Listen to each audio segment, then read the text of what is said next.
I want to look ahead to see what investors should look for in 2016. Marc, where should investors place their money next year?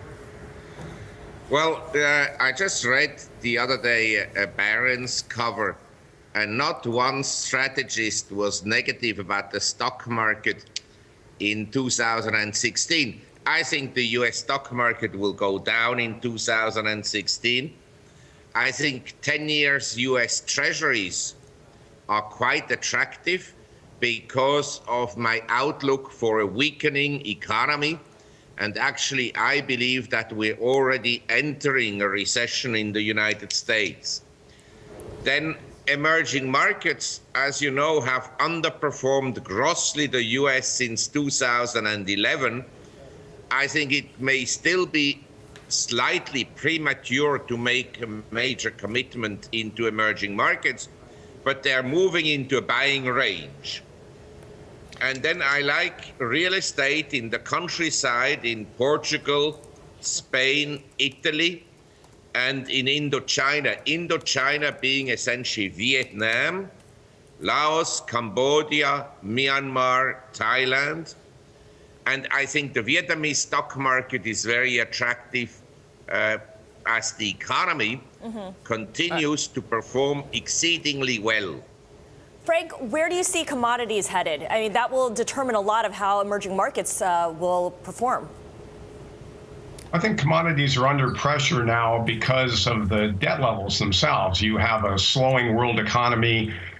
There's a lot of questionable statistics that come out of China, but I think you can look at the commodity prices as a pretty good indication of what's going on in China. And I think China is also a function of its customers. You have debt-laden Japan, debt-laden United States, debt-laden Eurozone, and I think all of that debt is putting pressure on commodity prices as production slows down in China. So I think for the initial term, commodities are going to continue to stay weak. I agree with Marc. I think the debt burdens of the world really are going to put us in, if not in a recession, at a very slow growth trajectory. But there is going to come a point, and again, a lot of economics is predicting people, and that's where it becomes so difficult. But I think there will come a point where the slowdown in the economy will force another QE, and maybe this time something of a more direct nature, similar to what Australia did in 2009.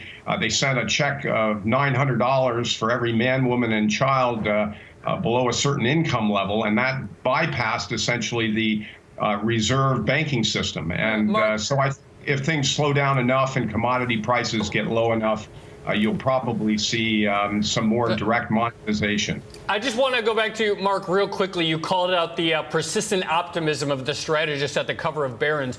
But stocks usually do go up every year, or do go up most years throughout history, whereas people who are perpetually negative are usually on the wrong side of things. So even if occasionally stocks do go down, and of course that happens, isn't general optimism the right way to think about things? And we just have a few moments. I think the right way to think about any investment is to think realistically. And realistically, US equities are expensive. The median PE is high. The market this year hasn't performed well, the typical stock.